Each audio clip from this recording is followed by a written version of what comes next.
Assalamualaikum warahmatullahi wabarakatuh. Waalaikumsalam warahmatullahi.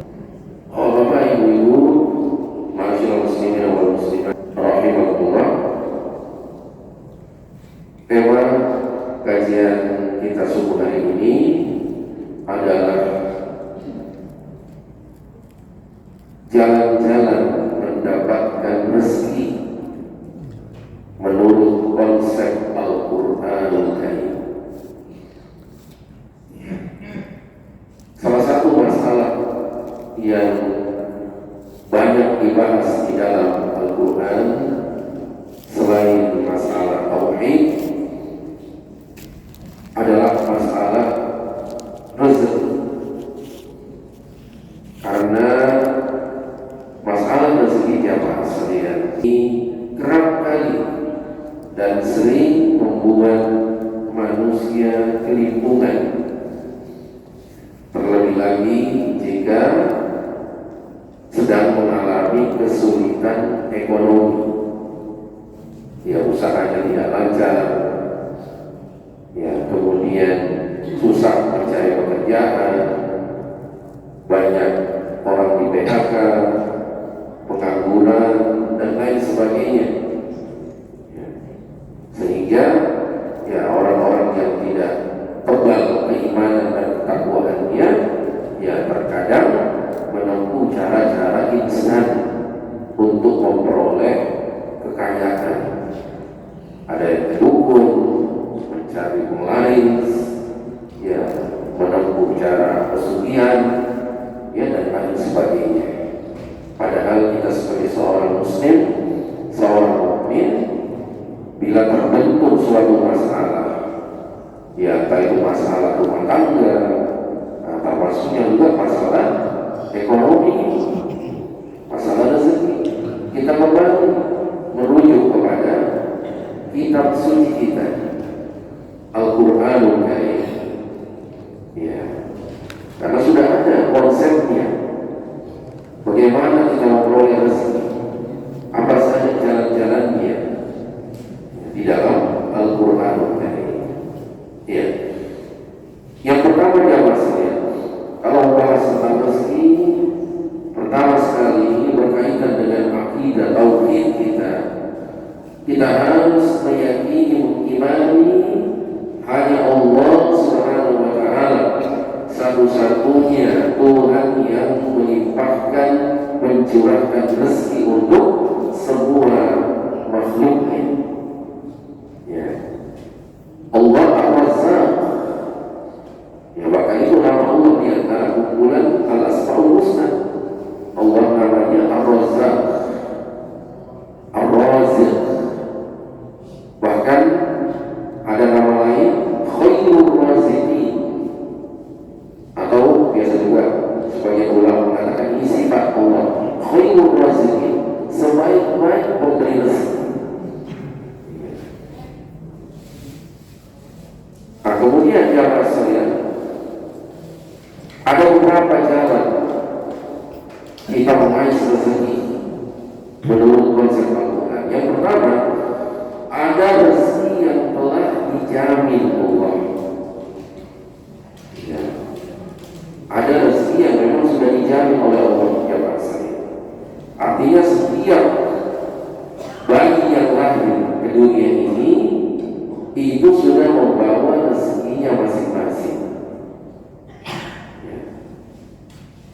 Allah Subhanahu wa Ta'ala ini kita bisa baca di dalam surat ke-11, surat Hud ayat 6. Allah berfirman, "Wa ma min dabbatin illa 'ala Allahi rizquha." Bahwa tidak ada satupun makhluk melata di muka bumi melainkan Allah telah menjamin rezekinya. Wa ya'lamu mustaqarraha wa mustawda'aha. Bahkan kata Allah, Allah Maha mengetahui tempat penyimpanan rezeki makhluk-makhluknya. Ya. Contoh beberapa jenis hewan, ya, mungkin menyimpan rezekinya yang Allah berikan di tempat-tempat tertentu. Ya, ada yang menggali pasir, simpan telurnya di situ, simpan cadangan makanannya di situ. Bahkan unta yang asalnya ya hewan yang kuat bisa melakukan perjalanan di padang pasir di bawah terik matahari yang sangat panas dan menyengat, ya berjalan bisa berbulan-bulan. Gimana rezekinya jamaah sekalian? Oh, dia simpan di punuknya. Ya, punuk unta ini ada yang satu punuknya, ada yang dua punuknya. Itu ternyata adalah tempat cadangan makanan minuman dari unta itu, subhanallah. Ya, jadi ada rezeki yang rasanya memang sudah dijamin, tidak perlu dicari, tidak perlu diusahakan, ya ada yang sudah dijamin oleh Allah Subhanahu wa Ta'ala.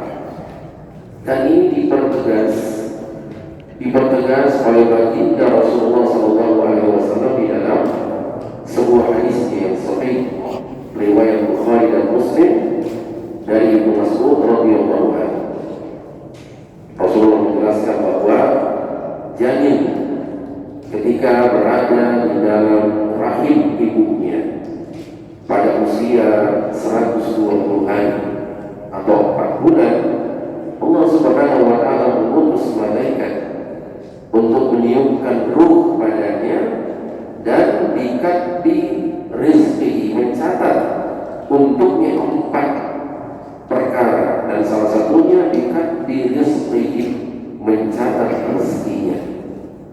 Ya, berapa lama ya calon manusia ini yang nanti akan brojol, akan lahir di dunia, akan menikmati rezekinya di muka bumi. Ya, ada yang kita dapati ya janin masih beberapa minggu di dalam kandungan ibunya, ya terjadi keguguran.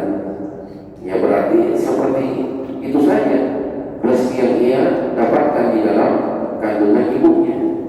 Ada yang sudah lahir masih bayi beberapa bulan meninggal.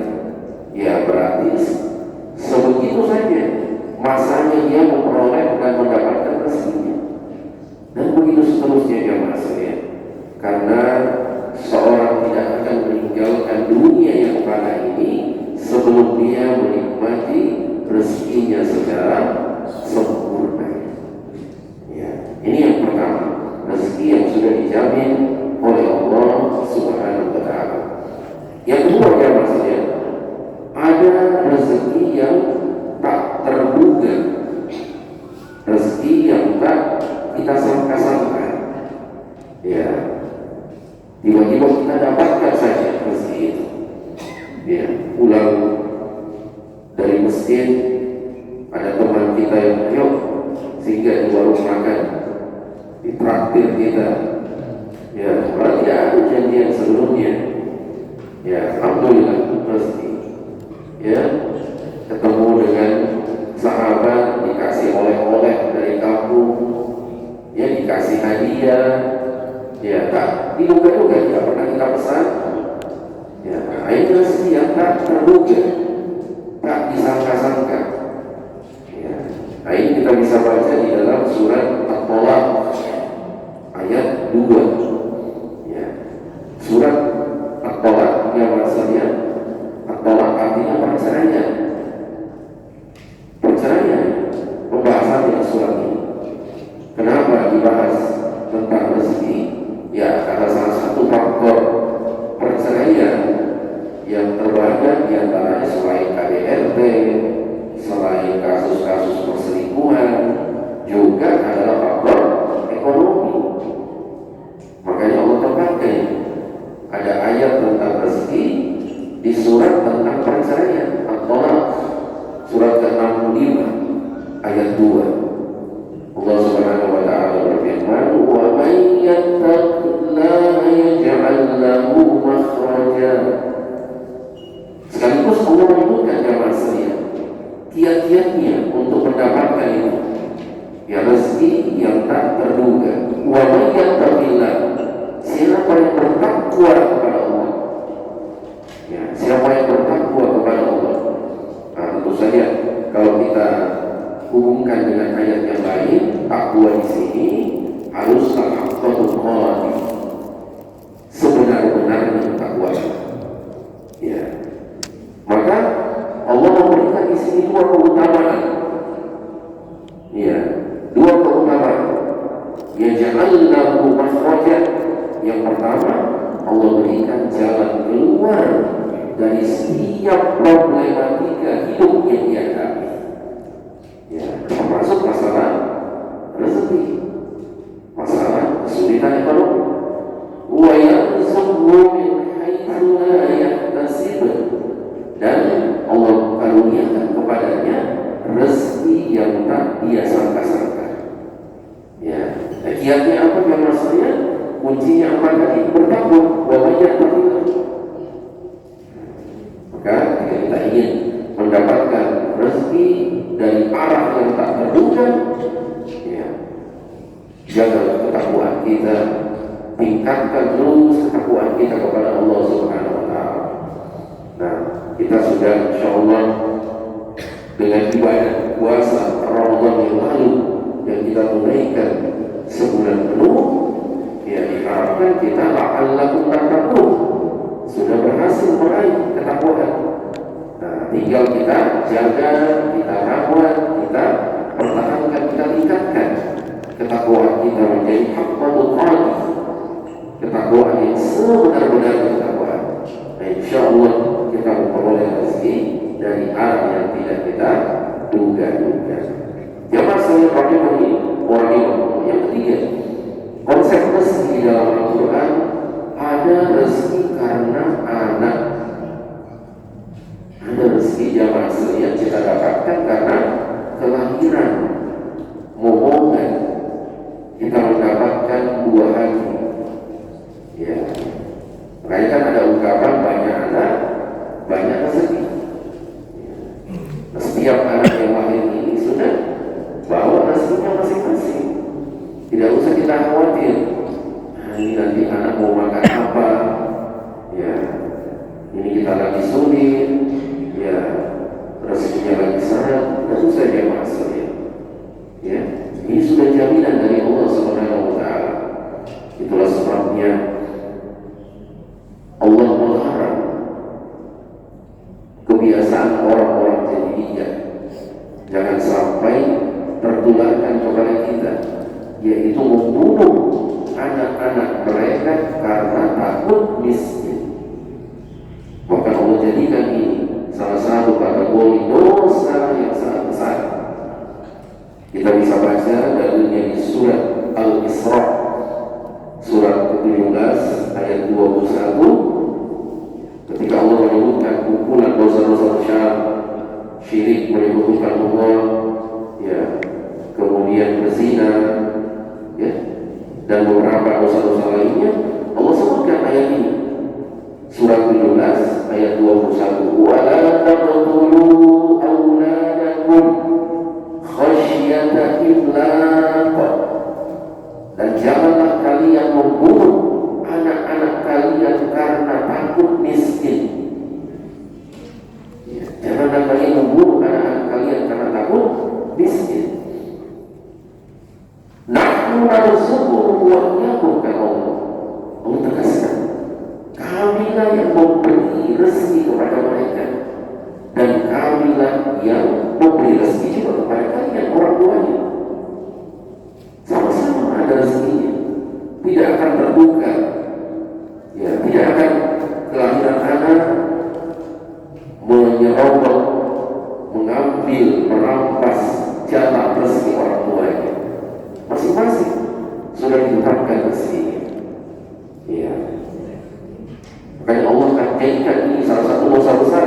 Inna qatlahu kana khitatan kabira. Dilanjutkan ayat ini, sesungguhnya membunuh mereka, anak-anak, karena takut miskin, termasuk salah satu dosa besar. Ya. Ini juga dipertegas lagi jamaah sekalian oleh baginda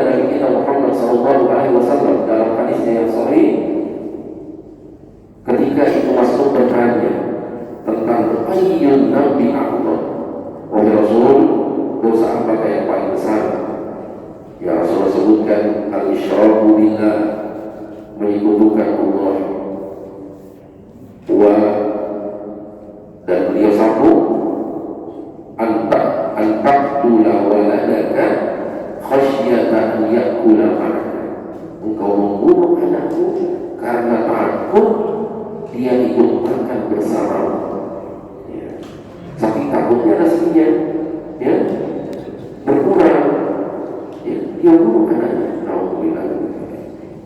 Nah, dari sinilah jamaah sekalian, ulama memfatwakan haramnya aborsi. Ya, haramnya aborsi yaitu menggugurkan kandungan, kecuali memang ada kondisi-kondisi, misalnya menurut ahli, menurut dokter, nah ini harus aborsi karena mengancam nyawa dari ibunya. Ya, kalau dipaksa harus lahir, ya ibunya bisa meninggal. Nah, ini beda lagi. Kalau ini diperbolehkan karena memang ada ya sebabnya, itu sudah ya menurut ahlinya. Tapi kalau tidak ada sebab-sebab itu jamaah sekalian, hukumnya adalah haram. Itu tadi dalilnya. Inna qatlahu kana khita'an kabira. Membunuh mereka, anak-anak ini apalagi karena takut miskin, adalah termasuk salah satu dosa besar. Jamaah sekalian alaihi wasallam, ada rezeki, insya Allah kita peroleh dengan cara memperbanyak istighfar. Memperbanyak istighfar, insya Allah melancarkan rezeki kita. Ya, memperbanyak istighfar, permohonan ampunan kepada Allah Subhanahu wa Ta'ala atas dosa-dosa kita. Apa hubungannya yang maksudnya istighfar dengan rezeki? Ya, karena kita tahu salah satu penghalang rezeki itu adalah dosa. Ya, dosa adalah penghalang rezeki seseorang. Maka kita yang diperintahkan oleh agama perlunya istighfar. Dan ini sudah ada contoh yang maksudnya dari seorang Nabi umat, yaitu Nabi Nuh alaihissalam. Kita bisa baca di dalam surat Nuh ayat 10 sampai 12. Ketika Nabi Nuh ya berdakwah di tengah-tengah kaumnya, menyerukan kepada mereka untuk mentauhidkan Allah, di antara yang disampaikan oleh Nabi Nuh kepada kaumnya, faqul mustaghfiru rabbakum innahu kana ghaffara. Aku katakan kepada mereka, kaumku, banyak-banyaklah beristighfar kepada Allah. Innahu kana ghaffara, karena Dia Allah Maha Pengampun. Ghaffar, Allah itu Maha Pengampun. Apa batasannya kalau kita banyak beristighfar? Yursilis samaa 'alaikum midrara. Allah turunkan hujan yang lebat. Ya, hujan yang lebat yang membawa berkah bagi ternak, bagi tanam-tanaman, ya, hasil pertanian.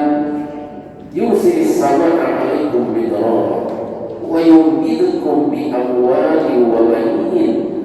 Kemudian Allah limpahkan kepadamu, ini peringatan dari Nabi Nuh kepada kaumnya. Allah limpahkan untukmu harta benda, amwal, wabanin, anak-anak, ya, yang juga mengharapkan momongan, sudah lama menikah tapi belum mendapatkan buah hati. Ya, salah satu juga perbanyak istighfar. Perbanyak istighfar. Ini ayatnya surat Nuh ayat 10 sampai 12. Wa yaj'al lakum jannatin wa yaj'al lakum anhara. Jika dia adalah seorang petani, pekebun, ya, mengeluhkan hasil pertaniannya kurang, hasil panennya kurang, ini juga caranya perbanyak istighfar. Ini janji Allah Subhanahu wa Ta'ala. Wa yaj'al lakum jannat. Jannat artinya kebun-kebun. Ya, Allah perbanyak hasilnya, panennya melimpah.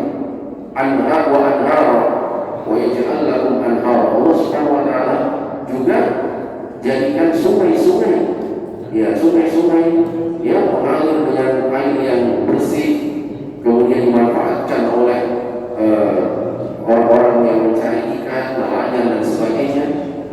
Cara dia juga mendapatkan rezeki dari Allah Subhanahu wa Ta'ala. Ya, dan tidak selamanya rezeki itu diperoleh di daratan, ya, kadang di air, di perairan seperti nelayan, ya.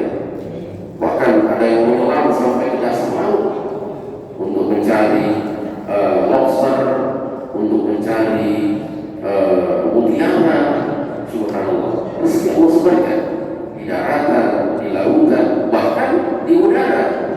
Ya, ada rezeki Allah SWT tetapkan.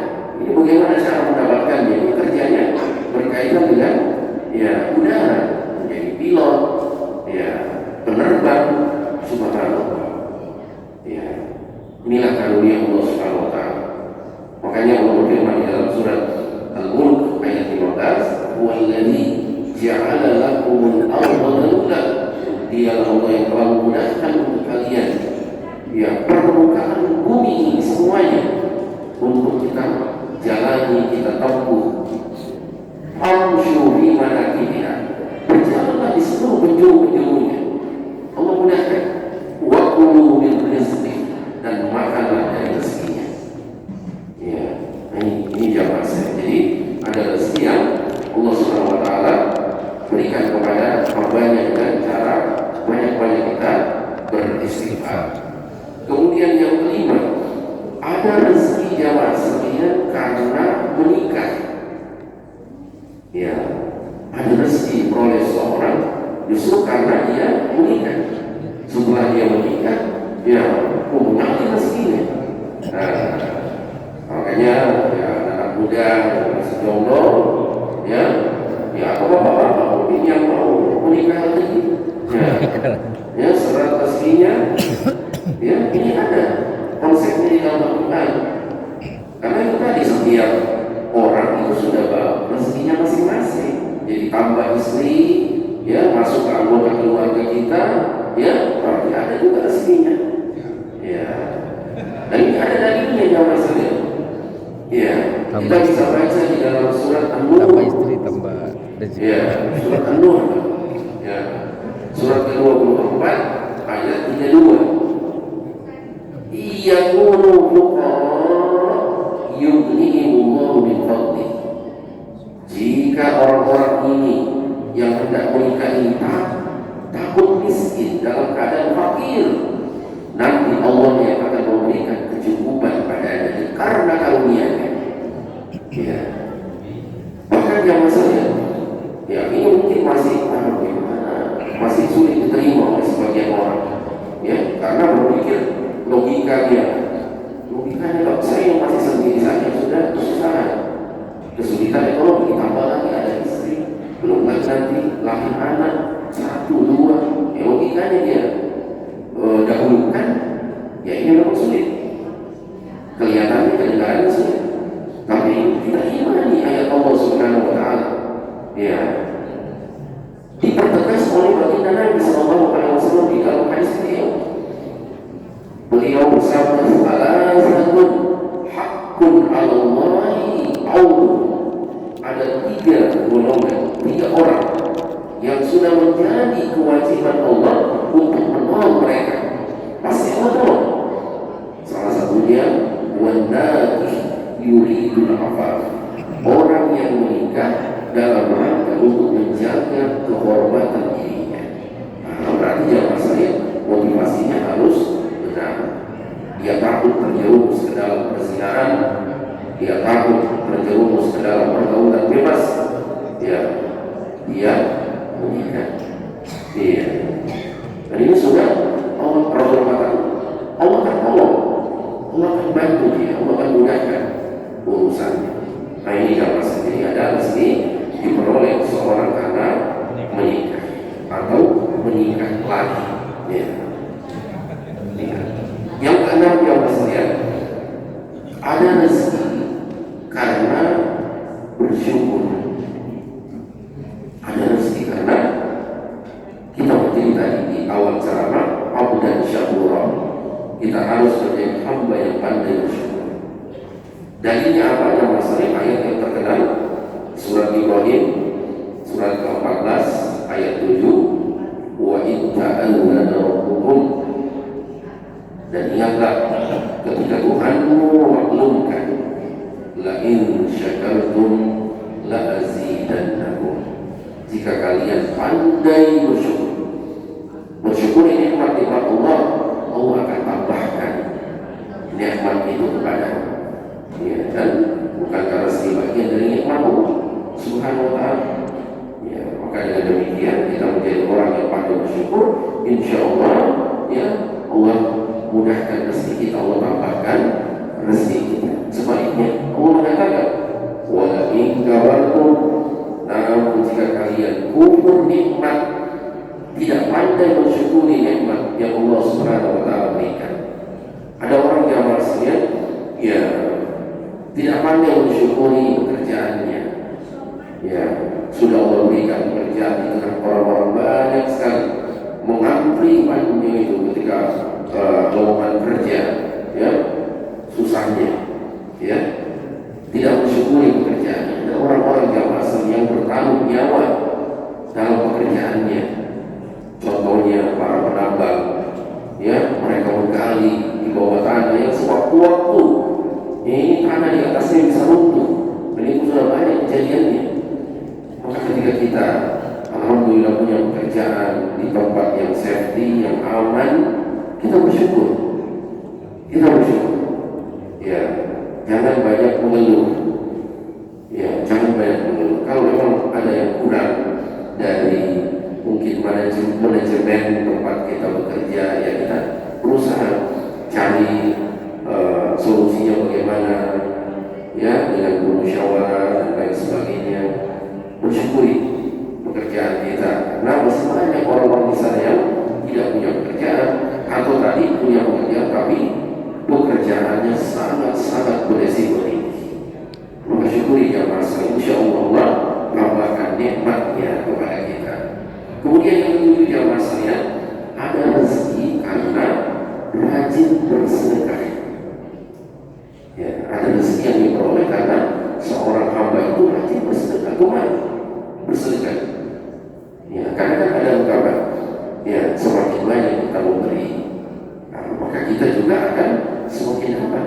Banyak dapat pemberian itu dari Allah Subhanahu wa ta'ala. Ya, dan ini kita bisa baca dalilnya di dalam surat Al-Baqarah, surat kedua ayat 245. Surat Al-Baqarah ayat 245. Allah berfirman, man dzalladzi yuqridullaha qardan hasanah. Siapakah orangnya Allah yang siap memberikan pinjaman yang baik untuk Allah? Ya, itu ayat. Memberikan pinjaman yang baik untuk Allah. Apa maknanya ini? Ya, kita memberi pinjaman yang baik untuk Allah. Kita merujuk ke tafsir, dijelaskan maksudnya adalah gemar berinfak dan bersedekah. Ya, itu tafsir. Maka apa balasannya ya maksudnya? Fayudha'ifahu lahu adha'afan katsira.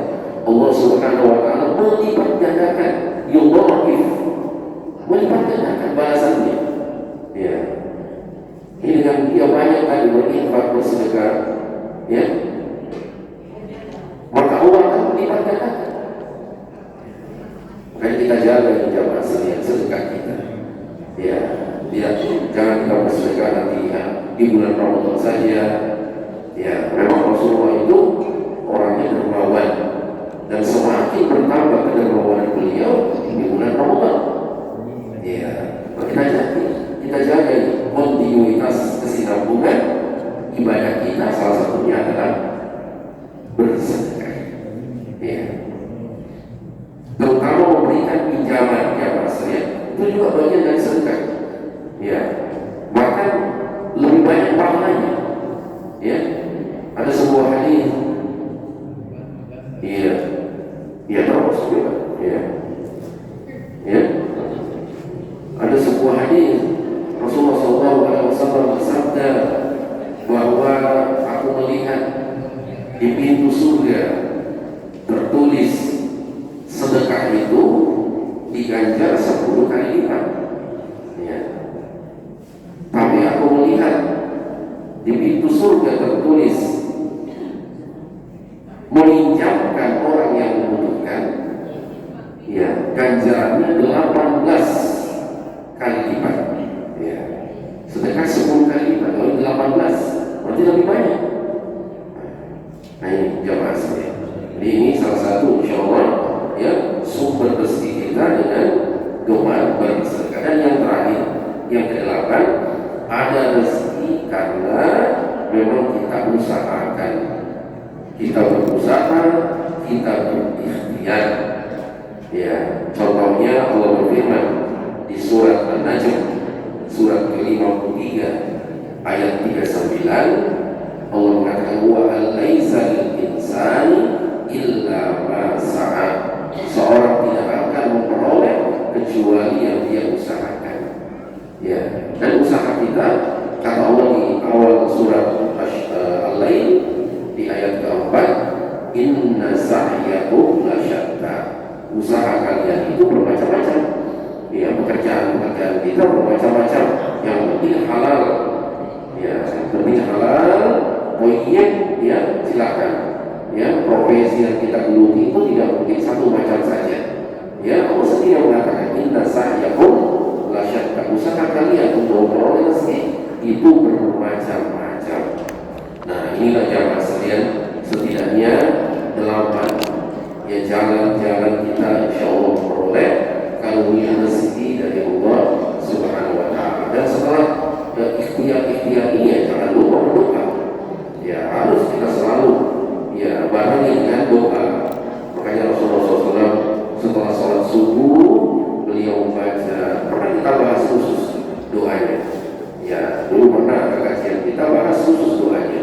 Allahumma inni as'aluka ilman nafi'an wa rizqan thayyiban wa amalan mutaqabbalan.